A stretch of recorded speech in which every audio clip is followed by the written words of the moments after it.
15 अगस्त 2026 स्वतंत्रता दिवस का वो पावन अवसर जब देश अपनी आजादी का जश्न मना रहा था। दिल्ली के लाल किले की प्राचीर से प्रधानमंत्री नरेंद्र मोदी जी ने राष्ट्र को संबोधित करते हुए एक ऐसे शब्द का प्रयोग किया जिसने देश के विचार करने वाले हर नागरिक को सोचने पर मजबूर कर दिया है। एक शब्द उछला, दिमागी नक्सली। देश की सत्ता में माओवादी सोच के लोग गलियारों में अपनी जगह बना करके बैठे, सरकारी कमेटियों में सलाहकार के रूप में भी ये माओवादी सोच ने नीतियों को प्रभावित किया। मेरे प्यारे देशवासियों, जंगलों में हमें हथियारी नक्सलों का खात्मा बुलाने में, उस संकट से देश को मुक्त कराने में सफलता मिली है। लेकिन हथियारी नक्सल तो गए, लेकिन दिमागी नक्सल, ये दिमागी नक्सल मौके की तलाश में है। हिंसा, अराजकता के वो रास्ते खोज रहे हैं। समाज को गलत राह पर घसीटने के लिए भांति भांति के दांव कर रहे हैं। इन दिमागी नक्सलियों को पहचानना होगा, इन दिमागी नक्सलियों को आइसोलेट करना होगा और राष्ट्र को विकसित राष्ट्र बनाने की मुख्य धारा की ओर देश की युवा पीढ़ी को जोड़ना होगा। 1947 में जब देश आजाद हुआ, लेकिन क्या विचारों और सोच की आजादी को लेकर हमारी परिभाषाएं आज भी उलझी हुई हैं? जो व्यक्ति हाथ में हथियार नहीं उठाता, जो सड़क पर हिंसा को नहीं करता है, जो जंगल में जाकर कानून को चुनौती नहीं देता है, लेकिन जो व्यवस्था से सवालों को पूछता है, अपनी पीड़ा को व्यक्त करता है, अदालतों के चक्करों को काटता है और नीतियों से असहमत होता है, आखिर उसे किस श्रेणी में रखा जाएगा? जो लोग हथियार लेकर जंगलों में जाते हैं, हिंसा को करते हैं, कानून की नजर में वे अपराधी हैं। किसी भी सभ्य समाज में हिंसा का समर्थन कभी भी नहीं किया जा सकता है। उन लोगों का क्या जो बंदूक नहीं उठाते, जो किसी पर पत्थर नहीं फेंकते हैं, जो किसी दफ्तर में आग नहीं लगाते हैं, वे तो अपने हक के लिए अदालत जाते हैं, सवालों को पूछते हैं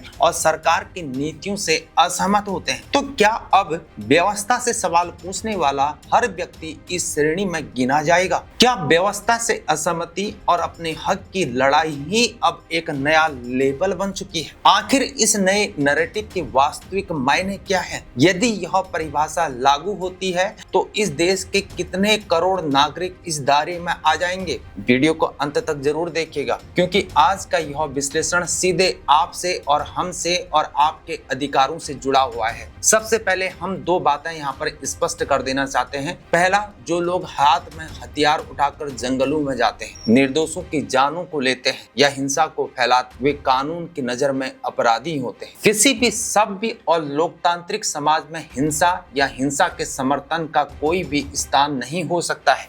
देश की सिक्योरिटी और शांति के लिए ऐसे तत्वों पर कड़ी कार्रवाई होनी अनिवार्य है। लेकिन अब बात करते हैं दूसरे पहलू, उन लोगों का आखिर क्या जो बंदूक नहीं उठाया करते हैं, जो किसी पर पत्थरों को नहीं फेंकते हैं, जो किसी सरकारी संपत्ति को नुकसान नहीं पहुंचाया करते हैं। वे लोग जो अपने साथ हुए अन्याय के खिलाफ आवाजों को उठाते हैं, जो पुलिस थाने से लेकर अदालतों के दरवाजों को खटखटाते हैं, जो सरकार की नीतियों पर सवालों को खड़ा करते हैं, क्या वे भी अब इस विशेष श्रेणी में गिने जाएंगे? जरा सोचिए, किसी की नौकरी चली जाती है, किसी किसान की जमीन विवाद में फंस जाती है, किसी का कारोबार डूब जाता है या किसी को सरकारी दफ्तरों के चक्कर काटते काटते बरसों बीत जाते हैं।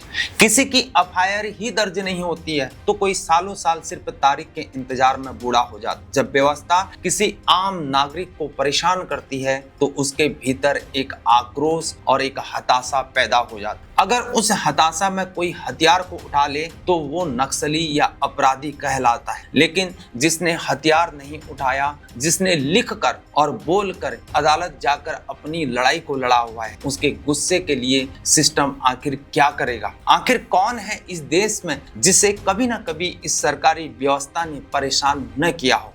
अगर कोई व्यक्ति पुलिस थाने जाता है और उसकी सुनवाई नहीं होती है, वह फिर उसके बाद बड़े अधिकारियों के पास जाता है और फिर वह निराश होकर अदालत का दरवाजा खटखटाता है। अदालत में उसे आखिर क्या मिलता है? एक तारीख, फिर उसके बाद अगली तारीख और फिर एक और तारीख, और सालों बीत जाते हैं और जिंदगी बीत जाती है, लेकिन फिर भी उसे न्याय नहीं मिलता है। हर तारीख पर बहुत शरीफ आदमी सीधे सादे कपड़ों को पहनता है और अदालत पहुंच जाता है, दिन भर इंतजार करता है और शाम को शांत मन से फिर वो घर वापस लौट आता है। उसने कोई हिंसा नहीं की, लेकिन क्या उसके भीतर दर्द नहीं था? क्या उसके मन में गुस्सा नहीं था? सच तो यहाँ पर यह है कि उस आम आदमी ने असली दुनिया में कानून का रास्ता कभी नहीं छोड़ा। वह बाहर से शांत जरूर है, पर उसके भीतर एक अदालत रोज लगती है। वह अपने मन की अदालत में व्यवस्था के ढचरों, लापरवाही बरतने वाले अफसरों और देरी से मिलने वाले न्याय पर सवालों को उठाता है। उसने अपने मन की अदालत में न जाने कितनी बार सिस्टम की लापरवाही को कटघरे में खड़ा किया हुआ है। जिस फैसले ने उसके परिवार को तोड़ दिया है, जिस भ्रष्टाचार ने उसके सपनों को रौंद दिया है, उसके खिलाफ उसने मन ही मन में फैसला सुनाया है। उसने हिंसा का रास्ता नहीं चुना है, अपने अधिकारों को समझना शुरू कर दिया है। इस लड़ाई में उसकी पुरानी जिंदगी पीछे छूट जाती है, उसका परिवार पीछे छूट जाता है, उसके सपने पीछे छूट जाते हैं। वह जितना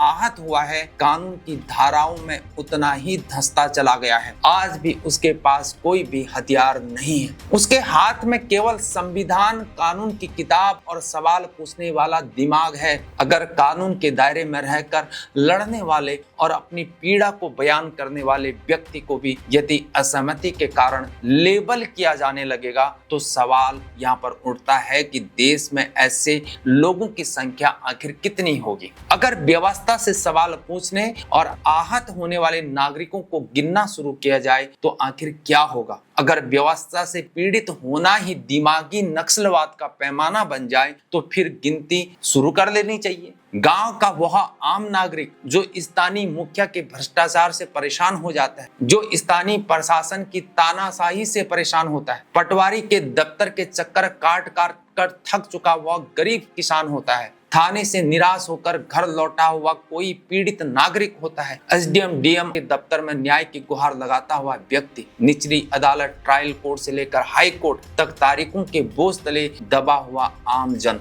जो सुप्रीम कोर्ट तक पहुंचने की हैसियत भी नहीं रखते हैं। आखिर ये सब कौन है? ये सब इस देश के वे शांत नागरिक हैं जो बाहर से बिल्कुल खामोश दिखते हैं, लेकिन अंदर से अपने अधिकारों की अनदेखी पर सुलग रहे होते हैं। यह सोचे यही खत्म नहीं होती। जो भी व्यक्ति सत्ता की किसी नीति से प्रभावित होकर सवालों को खड़ा कर रहा होता है, वह इस विचार के तहत आखिर कहाँ खड़ा होगा? अगर इन सभी की गिनती अगर शुरू की जाए तो सरकार के यहाँ पर कैलकुलेटर जवाब दे जाएंगे। आधुनिक से आधुनिक आर्टिफिशियल इंटेलिजेंस का सिस्टम यहाँ पर ठप हो जाएगा और पूरी प्रशासनिक व्यवस्था यहाँ पर गिनती करते करते थक जाएगी। लेकिन यह गिनती कभी खत्म ही नहीं होगी, क्योंकि इस देश के 140 करोड़ नागरिकों में से अधिकांश ने कभी न कभी व्यवस्था की अकर्मण्यता का दंश झेला हुआ है। यह एक बहुत बड़ी विडंबना है। हथियार वाले नक्सलवाद के खिलाफ देश की पुलिस और सेना लड़ सकती है, लेकिन विचारों की असहमति से निपटने का रास्ता बल प्रयोग नहीं हो सकता है। हर असहमति या सवाल को एक नकारात्मक लेबल दे देने से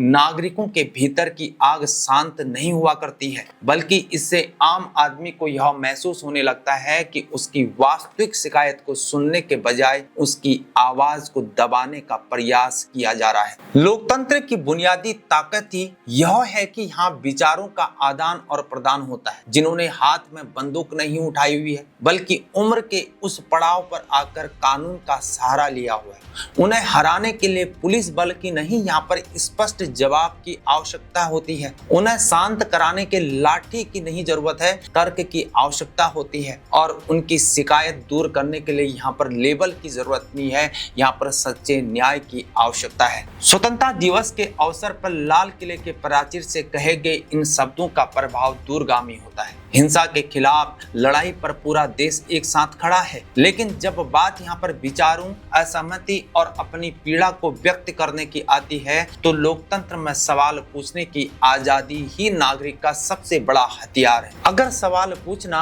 अपने अधिकारों के लिए लड़ना और कानून के रास्ते पर चलकर असहमति को जताना ही व्यवस्था की नजर में यहाँ पर चुनौती बन जाएगा, तो यह गिनती कभी खत्म ही नहीं हो सकती है।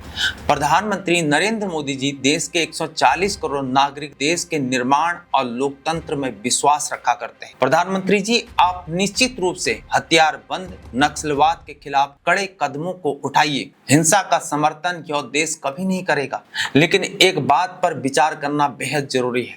हर असहमति या हर शिकायत को अगर कोई नकारात्मक लेबल दे दिया जाएगा तो क्या लोगों के भीतर की आग क्या बुझ जाएगी? जब एक पीड़ित नागरिक को ये लगने लगता है कि उसकी जायज शिकायत सुनने के बजाय यहाँ पर उसकी आवाज पर एक ठप्पा लगा दिया गया है तो उसकी निराशा और भी बढ़ जाएगी। व्यवस्था से सवाल यह है कि जिनके पास यहाँ पर दिमाग है वे बंदूक उठाने के बजाय कानून किताबों को उठाते हैं। वे जंगल जाने के बजाय अदालत जाते हैं। उन्हें चुप कराने के लिए किसी लेबल या लाठी की जरूरत नहीं है, उन्हें हराने या समझाने के लिए तर्क और न्याय की जरूरत है। लेकिन क्या लोकतंत्र में सरकार की नीतियों से असहमति और सवाल पूछना एक नागरिक का संवैधानिक अधिकार है या नहीं है? क्या अपने अधिकारों के लिए लड़ना, क्या अदालत में जाकर दलीलों को देना, क्या लोकतंत्र में सवालों को पूछना क्या एक अपराध? अगर कोई नागरिक कानून के दायरे में रहकर अपनी पीड़ा को व्यक्त करता है तो क्या उसे व्यवस्था का विरोधी मान लेना क्या यह सही है? यदि